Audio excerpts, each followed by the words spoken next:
तो सीएम में और वक्फ बोर्ड को मैं आपके चैनल से यही मैसेज देना चाहता हूं कि आपने जो बोझ उठाया है उस बोझ को दूसरे लोगों में तकसीम करें। लोगों को आप अपने पास बुलाएं, मीटिंग करें, उलमा को बुलाएं, बुला करके इस मसले का हल तलाश करने के लिए कोशिश करें। बिस्मिल्लाहिर्रहमानिर्रहीम। जैसा कि आप हजरात को मालूम है कि हमारे शहर बेंगलुरु में चामराजपेट ईदगाह का जो इशू चल रहा है बहुत ही शोरों पर है। यहाँ तक कि जो उसका अभी फ़ैसला महफूज होने वाला है और जो फ़ैसला आने वाला है वो सुप्रीम कोर्ट से आने वाला है। और हम सब को इस बात की उम्मीद है कि सुप्रीम कोर्ट से जो फ़ैसला आएगा वो सही फ़ैसला होगा, अमन का फ़ैसला होगा, इंसाफ़ी का फ़ैसला होगा। बहरहाल जो कोशिशें कई इदारों की तरफ से उसको बचाने के लिए या अपना हक़ मांगने के लिए, अपने हक़ पर जमने के लिए जो कोशिशें जारी हो रही हैं, उन्हीं कोशिशों में एक कोशिश हमारे मसाजिद फेडरेशन वेस्ट की तरफ से अल्हम्दुलिल्लाह हुई है। जितने हजरात यहाँ बैठे हुए हैं ये हमारे तकरीबन 39 इदारे हैं, जिसके अंदर मदारिस भी आते हैं, मसाजिद भी आते हैं, मिली तंजीमें भी आती हैं और सोशल एक्टिविटीज़ की जो भी जमातें हैं वो भी इसके अंदर मौजूद हैं। तकरीबन 39 लेटर्स हम लोगों ने इसके मुताल्लिक़ जो हुकूमत के जो अहम नुमाइंदे हैं, चाहे वो जॉइंट कमिश्नर हो, चाहे वो सीएम हो, चाहे वो होम मिनिस्टर हो, इसी तरीके से बीबीएमपी के जो कमिश्नर हैं, तमाम तकरीबन 11 अफराद तक हमने एक पैगाम पहुंचाया है। वो लिस्ट हम लोग आपको देंगे किस किस तक हमने पैगाम पहुंचाया है। अब जो पैगाम हमने पहुंचाया है वो ये है कि कई सालों से जो चामराजपेट का ईदगाह है वहाँ 2 वक्त की नमाज हो रही थी और उसी के साथ साथ उसके आतराफ़ में और उसके आसपास में जो स्कूल्स वगैरह हैं जहाँ हिंदू के, मुसलमान के बच्चे सब पढ़ते हैं। और वहाँ जब बच्चे पढ़ते हैं तो वो स्कूल का जो ग्राउंड था, समझिए कि वो जो ईदगाह था, वहाँ ईदगाह में आकर के वो बच्चे खेलते भी थे और इसी तरीके से जो मैचेस वगैरह भी, टूर्नामेंट वहाँ जारी थे।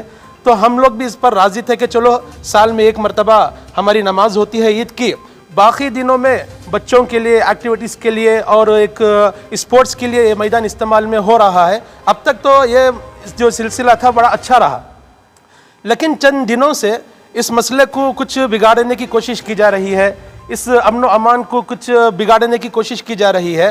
तो हम लोगों ने ये फ़ैसला किया, मसाजिद फेडरेशन वेस्ट के तमाम ज़िम्मेदारों ने, कि हम इन तमाम गवर्नमेंट को इस बात की इत्तला करेंगे कि जो फ़ैसला पहले से चला आ रहा है, जो काम पहले से चला आ रहा है, उसी को बाकी रखें। कोई ऐसी हरकत ना करें जिससे किसी को ठेस पहुँचे और उसके वजह से फिर हम लोगों को एक तरह की तकलीफ़ हो। और ये मुल्क जो है वो हमारा जमहूरी मुल्क है। इस जमहूरी मुल्क की शान ये है कि यहाँ सब प्यार, मोहब्बत, अमन व अमान से रहते हैं। उस मसले को लेकर अब तक जो अमन व अमान था, हम ये चाहते हैं कि वो अमन व अमान बाकी रहे, इसके अंदर किसी भी तरह का खलल ना आए। ये हमारी गुजारिश है। हमने लेटर में तकरीबन यही मजमून तमाम जो गवर्नमेंट के ऑफिसर वगैरह हैं, जो गवर्नमेंट के जिनके पास अहम पावर है, उनको हम लोगों ने हमारे मसाजिद फेडरेशन वेस्ट से हमने पहुँचाया है। यह हम आपको पैगाम देना चाहते हैं। क्या जवाब मिला है जिन लोगों को पैगाम दिया गया?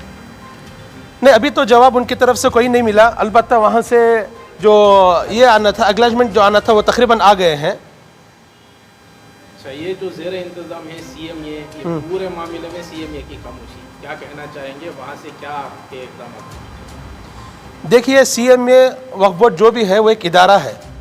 अब इदारे में जो हजरात रहते हैं वो क्या करते हैं कि उन्हीं के मातहत में जो भी कामकाज होते हैं उसको लोगों के सामने पेश करते हैं, चाहे वो आवाम के सामने हो, चाहे वो कोर्ट के सामने हो, चाहे वो हुकूमत के सामने हो।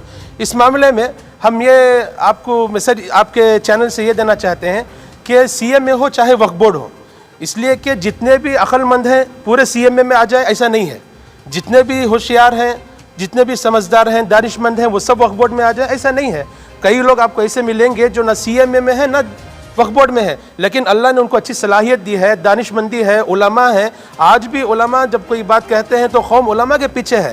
तो सीएम में और वक्फ बोर्ड को मैं आपके चैनल से यही मैसेज देना चाहता हूँ कि आपने जो बोझ उठाया है उस बोझ को दूसरे लोगों में तकसीम करें। लोगों को आप अपने पास बुलाएं, मीटिंग करें, उलमा को बुलाएं, बुला करके इस मसले का हल तलाश करने के लिए कोशिश करें। और आप जो कोशिश कर रहे हैं वो थोड़ा मंजर आम पर लाएं, आपकी क्या कोशिश हो रही है। अगर उस कोशिश के अंदर कुछ कमी पेशी हो रही है तो उसको भी पूरे करेंगे। और उस कोशिश के अंदर हमारे से जो चाहे, जो हमारी आपको राय मशवरा चाहिए या वक्त चाहिए, जो हमारे पास अल्लाह ने सलाहियत दी है कौम व मिल्लत के पास, हम आपको देने के लिए तैयार हैं, बशर्ते कि आप उलमा किराम को साथ में रखकर मशवरा कर काम करें। ये हमारी दरख्वास्त है। अरबाब इक़्तिदार से जैसे मुलाकात हुई मसाजिद फेडरेशन की, वैसे क्या CMS के जिम्मेदारों से मुलाकात हुई थी? असल में कल जो CMA को भी लेटर पहुंचाना था, तो जो हम लोगों ने अल्हम्दुलिल्लाह तकरीबन छः अफराद की टीम जो बनाई थी, उसमें से CMA को भी गए थे। लेकिन आज अल्हम्दुलिल्लाह हमारा इरादा है कि CMA में जाकर के ज़ोहर की नमाज़ पढ़ेंगे इंशाअल्लाह। हालांकि 2 दिन से हमारा प्रोग्राम चल रहा है कि ये तो हमारा जो लेटर का काम है वो तो होगा, लेकिन असल जो हमारी मुलाकात होनी है वो तो CMA के अफराद ही से होनी है।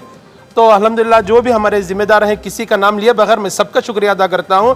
सब हमारे ज़िम्मेदारों ने, मसाजिद फेडरेशन के, मिली इदारों ने, सब ने यह तय किया कि हम जाएंगे, CMA वाला अफराद से मुलाकात करेंगे, उनको जा कर के पूछेंगे ये मसला कहाँ तक पहुँचा है, क्यों ऐसी पेचीदगी हो रही है, और आप क्या कोशिश कर रहे हैं, और हमसे आप क्या चाहते हैं। हम भी आपकी मदद करेंगे, हम भी आपका हाथ पैर बनकर काम करने के लिए तैयार हैं, या हम CMA से बात करेंगे। ये मसला तकरीबन 2-2.5 महीने से चल रहा है, लेकिन फेडरेशन ऑफ मस्जिद बेंगलुरु वो ताखिर से कदम आगे बढ़ाएं, इसकी वजह क्या है? नहीं, ताखिर से आपको नज़र आ रहा है, वरना तो इनफरादी तौर पर सबकी मेहनत जारी थी, सब अपनी फ़िक्र में लगे हुए थे, कुछ काम करेंगे और काम हो भी रहा था। लेकिन इज्तिमाई तौर पर जो काम अभी सामने आया है 3-4 दिन पहले, ये इज्तिमाई तौर पर काम आपके सामने आया है, वरना तो इनफरादी तौर पर सबकी मेहनत जारी है, फ़ोन के ज़रिए से किसी जगह हाजिर होकर के उसके लिए जो काम करना था वो काम जारी है अल्हम्दुलिल्लाह। मौलाना, आप बात कर रहे हैं कि अमन को बरकरार रखने की बात हो रही है, आपकी कोशिश भी है, बात तो चल रही है, लेकिन कैसे बरकरार रखा जाए, इसका तरीका क्या है? क्या मैसेज है आपका उन नौजवानों तक, हिंदू हो चाहे मुसलमान हो, किस तरह आपस में मिलकर रहें? क्या ये अमन बरकरार रखने का तरीका क्या होना चाहिए? देखिए, अमन बरकरार रखने का जो तरीका होता है, एक तरीका अपनों में होता है, एक तरीका वो होता है जो गवर्नमेंट पर मौकूफ़ होता है। जो चीज़ गवर्नमेंट पर मौकूफ़ हो, तो वहाँ ये सवाल आपको गवर्नमेंट से भी करना चाहिए कि बेंगलुरु में, कर्नाटक में अमन व अमान को बरकरार रखने की क्या शक्ल सूरतें हो सकती हैं। अब तक जो चामराजपेट का ईदगाह था, वहाँ तो अमन व अमान ही था, और वहाँ तो प्यार व मोहब्बत का एक मैदान था। वो सिर्फ वो खेलने का मैदान नहीं है, प्यार व मोहब्बत का मैदान है, जहाँ हिंदू मुसलमान सब बच्चे आकर खेलते हैं, नौजवान। ये तो हमारी तरफ से अमन व अमान पहले से भी है, अभी भी है, आइंदा भी हम यही पैगाम देते हैं, अमन व अमान में रहे। लेकिन जो गवर्नमेंट है उसके ऊपर मौकूफ़ है कि कोई ऐसा फैसला ना ले जहाँ अमन व अमान के ऊपर कुछ आंच आए। अस्ಸಲಾಮು ಅಲೈಕುಂ ರಹಮತುಲ್ಲಾಹಿ ಬರ್ಕಾತಹು.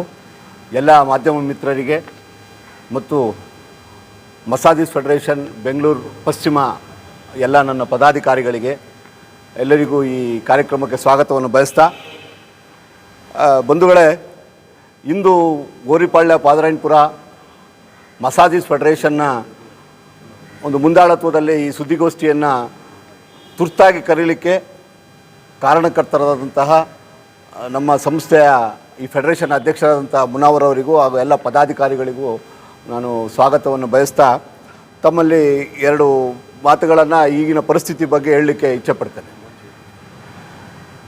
ಸುಮಾರು ಒಂದು 2-3 ವರ್ಷಗಳಿಂದ ಚಾಮರಾಜಪೇಟೆ ಈದ್ಗಾ ಮೈದಾನದ ಬಗ್ಗೆ ಏನು ಪ್ರಸ್ತಾಪಗಳು ನಡೀತಾ ಇದೆ ಅದೆಲ್ಲ ತಾವೆಲ್ಲ ಗಮನಿಸಿದ್ದೀರ. ಭಾರತ ಸ್ವತಂತ್ರ ಭಾರತ, ಪ್ರಜಾಪ್ರಭುತ್ವ ಭಾರತ, ಸರ್ವರಿಗೂ ಸಮಬಾಳು ಸರ್ವರಿಗೂ ಸಮಪಾಲು ಅನ್ನೋ ಒಬ್ಬ ನಾಣ್ಣುಡಿಯಿಂದ ಈ ಭಾರತ ಸ್ವತಂತ್ರ ಏನಾಯಿತು. ಆ ಭಾರತ ಸ್ವತಂತ್ರ ಸಂದರ್ಭದಲ್ಲಿ ಇಲ್ಲಿರ್ತಕ್ಕಂಥ ಬಹುಸಂಖ್ಯಾತರು ಹಿಂದೂ ಮುಸ್ಲಿಮರೆಲ್ಲ ಒಂದು ಆಣೆಯನ್ನು ಮಾಡಿದ್ರು, ಒಂದು ಪ್ರಮಾಣವನ್ನು ಮಾಡಿದ್ರು, ಒಂದು ಪ್ರತಿಜ್ಞೆಯನ್ನು ಮಾಡಿದ್ರು. ನಾವೆಲ್ಲ ಭಾರತೀಯರು, ನಾವೆಲ್ಲ ಅಣ್ತಂದಿರು, ನಾವೆಲ್ಲ ಒಂದಾಗಿರ್ತೇವೆ ಅಂತ ಏನು ಪ್ರಮಾಣವನ್ನು ಮಾಡಿದರು. ಆ ಪ್ರಮಾಣದ ಮುಖಾಂತರ, ಆ ಆಣೆಯ ಮುಖಾಂತರ ಇಲ್ಲಿವರೆಗೆ ಸೌಹಾರ್ದತೆಯಿಂದ, ಸಹಿಷ್ಣುತೆಯಿಂದ ಈ ಭಾರತ ನಡ್ಕೊಂಡು ಬರ್ತಾಯಿತ್ತು. ಆದರೆ ಎಲ್ಲೋ ಕೆಲವು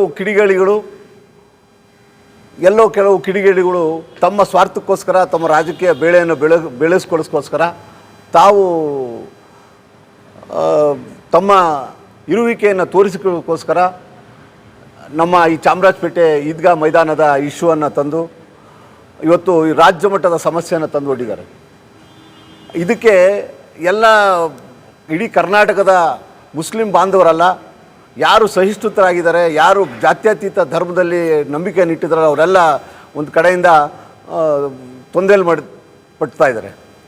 ಈ ಫೆಡರೇಷನ್ನು ಇವತ್ತು ಪಾದರಾಯನಪುರದಲ್ಲಿರ್ತಕ್ಕಂಥ, ಗೋರಿಪಾಳ್ಯದಲ್ಲಿ, ಚಾಮರಾಜಪೇಟೆಯಲ್ಲಿರ್ತಕ್ಕಂಥ ಫೆಡರೇಷನ್ಗೆ ಇಷ್ಟು ಮುತುವರ್ಜಿ ಬರಲಿಕ್ಕೆ ಕಾರಣ ಏನು ಅಂದರೆ, ನಾವು ಇಲ್ಲಿ ವಾಸಿಸ್ತಾ ಇದ್ದೀವಿ. ಅದಕ್ಕೋಸ್ಕರ ಈ ಸುದ್ದಿಗೋಷ್ಠಿಯನ್ನು ಕರೀಬೇಕಾಯ್ತು. ಯಾಕೆಂದರೆ ಸುಮಾರು 40-50 ವರ್ಷಗಳಿಂದ ನಾವು ಹಿಂದೂ, ಈಸಾಯಿಗಳು, ಸಿಖ್ರು ಎಲ್ಲ ಅಣ್ತಂದಿರ ಥರ ಬಾಳ್ತಾಯಿದ್ದೀವಿ. ಯಾರೋ ಕೆಲವು ವ್ಯಕ್ತಿಗಳಿಂದ ಇವತ್ತು ಈ ವಾತಾವರಣ ಕಲುಷಿತ ಆಗ್ತಾಯಿದೆ. ಆ ವಾತಾವರಣ ಕಲುಷಿತ ಆಗಬಾರ್ದು. ಮುಂದಕ್ಕೂ ಸಹ ನಾವು ಇದೇ ಥರ ಅಣ್ತಂದಿರ ಥರ ಬಾಳಬೇಕಾದ್ರೆ ಈ ಈದ್ಗಾ ಮೈದಾನದ ಏನು ಪರಿಸ್ಥಿತಿ ಬಂದಿದೆ ಅದು ಕಾನೂನಿನ ತೊಡಕಿನಲ್ಲಿದೆ. ಅದು ಕಾನೂನಿನ ತೊಡಕಿನಿಂದ ಹೊರಗಡೆ ತರಲಿಕ್ಕೆ ನಮ್ಮ ಹಿರಿಯರು, ನಮ್ಮ ವಕ್ಫ್ ಬೋರ್ಡ್ ಆಗಿರ್ಬೋದು, CMA ಆಗಿರ್ಬೋದು ಏನು ಶ್ರಮ ಪಡ್ತಾ ಇದೆ. ಅದಕ್ಕೆ ಸರಿಯಾದ ನ್ಯಾಯ ಸಿಗ್ತದೆ ಅನ್ನೋ ಭರವಸೆಯಿಂದ ನಾವು ಈಗಲೂ ಸಹ ಇದ್ದೇವೆ. ಈಗ ನಾವು ಮಾಡಬೇಕಾಗಿರ್ತಕ್ಕಂಥದ್ದು, ನಾವು ಮುಸ್ಲಿಂ ಬಾಂಧವರು ಪರ್ಟಿಕ್ಯುಲರ್ ಮಾಡಬೇಕಾಗಿರ್ತಕ್ಕಂಥ ಸಂದರ್ಭ ಏನು ಅಂದರೆ ಶಾಂತಿಯನ್ನು ಕಾಪಾಡೋದು. ಫೆಡರೇಷನ್ನ ಮುಖ್ಯ ಧ್ಯೇಯ ಶಾಂತಿ. ನಾವೆಲ್ಲ ಬಯಸೋದೇ ಅದೇ. ನಮ್ಮ ಹಿರಿಯರು ಹೇಳಿಕೊಟ್ಟಂಥ ಪೈಗಂಬರವರು ಏನು ಸಂದೇಶವನ್ನು ಕೊಟ್ಟಿದ್ದಾರೆ, ಮೊದಲು ಶಾಂತಿಯ ಸಂದೇಶವನ್ನು ಕೊಟ್ಟಿದ್ದಾರೆ. ಆ ಶಾಂತಿಯನ್ನು ಕಾಪಾಡಲಿಕ್ಕೆ ನಾವು ಎಲ್ಲರೂ ಒಗ್ಗಟ್ಟಾಗಿ ಶ್ರಮಿಸಬೇಕು ಅಂತ ಏನು ಹೇಳಿದರೆ ಅದ್ರ ಬಗ್ಗೆ ನಾವೆಲ್ಲ ಶ್ರಮಿಸಬೇಕು ಅಂತ ಅದರ ಧ್ಯೇಯದಿಂದ ಇವತ್ತು ಈ ಮೀಟಿಂಗನ್ನು ಮಾಡ್ತಾಯಿದ್ದೀವಿ. ನೋಡಿ, ಎಲ್ಲಿ ಬಹುಸಂಖ್ಯಾತ ತತ್ವ ಇರುತ್ತೋ ಅಲ್ಲಿ ಪ್ರಜಾಪ್ರಭುತ್ವ ಉಳಿಲಿಕ್ಕೆ ಸಾಧ್ಯವಿಲ್ಲ. ಇದರರ್ಥ ಯಾರು ಬಹುಸಂಖ್ಯಾತರಿದ್ದಾರೋ ಅವರ ಪರವಾಗಿ ನ್ಯಾಯ ಬರ್ತದೆ, ಯಾರು ಅಲ್ಪಸಂಖ್ಯಾತರಿದ್ದಾರೆ ಅವ್ರ ಬಗ್ಗೆ ನ್ಯಾಯ ಬರೋದಿಲ್ಲ ಅನ್ನೋ ಮಾತು ಬರೋ ದಿನಗಳಲ್ಲಿ ಅದು ಬರಬಾರ್ದು ಅನ್ನೋ ಪರಿಜ್ಞಾನ ಅಥವಾ ಏನಾದರೂ ಇದ್ದರೆ ಘನ ಸರ್ಕಾರ ಅದೇನೇ ನ್ಯಾಯಾಲಯ ಆದೇಶ ಮಾಡಿರ್ಬೋದು, ಅದು ನ್ಯಾಯಾಲಯ ಆದೇಶವನ್ನು ಪರಿಪಾಲನೆ ಮಾಡುವಂಥ ಕೆಲಸ ಸರ್ಕಾರದಾಗಿರ್ತದೆ. ಇಲ್ಲಿಯ ಪರಿಸ್ಥಿತಿ ನೋಡಿಕೊಂಡು ಏನು ಮಾಡ್ಬೋದು, ಏನು ಮಾಡಬಾರ್ದು ಅನ್ನೋದನ್ನು ನಿಶ್ಚಯ ಮಾಡೋದು ಸರ್ಕಾರ. ಅದಕ್ಕೆ ನಾವು ಈ ಫೆಡರೇಷನ್ ಮುಖಾಂತರ ಈ ಸರ್ಕಾರಕ್ಕೆ ಒತ್ತಾಯವನ್ನು ಮಾಡ್ತೇವೆ. ದಯವಿಟ್ಟು ಶಾಂತಿ ಕದಡುವಂಥ ಯಾವುದೇ ಕೆಲಸ ಆಗುವಂಥ ಮುನ್ಸೂಚನೆ ಕಂಡು ಬಂದರೆ ದಯವಿಟ್ಟು ಅಂಥ ಕೆಲಸಗಳನ್ನು ಆಗಬಾರ್ದು. ಯಾಕೆಂದರೆ ಪೊಲೀಸ್ ಇಲಾಖೆ ಎಲ್ಲ ಮಾಧ್ಯಮಗಳು ತಾವೆಲ್ಲ ಗಮನಿಸಿದ್ರ, ಪೊಲೀಸ್ ಇಲಾಖೆ ಖುದ್ದಾಗಿ ಹೇಳಿದೆ, ಇಲ್ಲಿ ನಾವು ಧ್ವಜಾರೋಹಣ ಮಾಡಬೇಕಾದ್ರೆ ತುಂಬ ತೊಂದರೆ ಆಯಿತು, ಸೆನ್ಸಿಟಿವ್ ಆಯಿತು, ಮುಂದಕ್ಕಾಂತರ ಆಗ್ಬೋದು ಎಂಬುದನ್ನು ನಾವು ಗುಪ್ತಚರತೆಯಿಂದ ಮಾಹಿತಿ ಇದೆ ಅಂತ ಹೇಳೋದ್ರಿಂದ ಅದನ್ನು ನಾನು ಅದಕ್ಕೋಸ್ಕರ ಪ್ರಸ್ತಾಪ ಮಾಡ್ತಾ ಇದ್ದೇನೆ. ಅದಕ್ಕೋಸ್ಕರ ಅಂಥ ಯಾವುದೇ ಕೆಲಸ ಆಗಬಾರ್ದು. ನಾವೆಲ್ಲ ಶಾಂತಿ ಪ್ರಿಯರು. ಶಾಂತಿಯಿಂದ ಬಾಳಬೇಕಾದ್ರೆ ದಯವಿಟ್ಟು ಈ ಈದ್ಗಾ ಮೈದಾನವನ್ನು ಸೌಹಾರ್ದತೆಯಿಂದ, ಸಹಿಷ್ಣುತೆಯಿಂದ ಆಗಲಿ. ಈಗ ಮಧ್ಯಾಹ್ನ 2:15 ಗಂಟೆಗೆ ಸುಪ್ರೀಂ ಕೋರ್ಟ್ನ ಏನು ಆದೇಶ ಇದೆ, ನಮಗೆ ಅಲ್ಲಿ ಪೂರ್ಣ ಭರವಸೆ ಇದೆ, ನಮ್ಮ ಪರವಾಗಿರ್ತದೆ. ನಾವು ಎಲ್ಲರೂ ಸೇರಿ ಅದನ್ನು ಶಾಂತಿಯಿಂದ ಕಾಪಾಡ್ಕೊಳ್ಳೋಣ, ನಾವೆಲ್ಲ ಸೌಹಾರ್ದತೆಯಿಂದ ಬಾಳೋಣ ಅಂತ ನಾನು ಈ ಮುಖಾಂತರ, ಈ ಫೆಡರೇಷನ್ನ ಮುಖಾಂತರ ತಮ್ಮಲ್ಲಿ ಮನವಿಯನ್ನು ಮಾಡ್ತೇನೆ. ಅಸ್ಸಲಾಮು ಅಲೈಕುಂ ವರಹಮತುಲ್ಲಾಹಿ ವಬರಕಾತುಹು. A very good afternoon to all my media friends. On behalf of the Federation of Masajid Bengaluru West, we would like to give a very simple message to everybody. Like we, the residents of Chamraspet, have been living in peace, love and brotherhood from a very, very long time. I myself have studied I did my entire education in Chamraspet. I did my schooling in Chamraspet. I did my college in Chamraspet. Not even once I could see any kind of enmity or hatred from anybody. Whenever I went to Chamraspet, I felt like, it is going to my own house like. But from few months, we see like, a lot of disturbance. Few people for their own personal gains are trying to create it.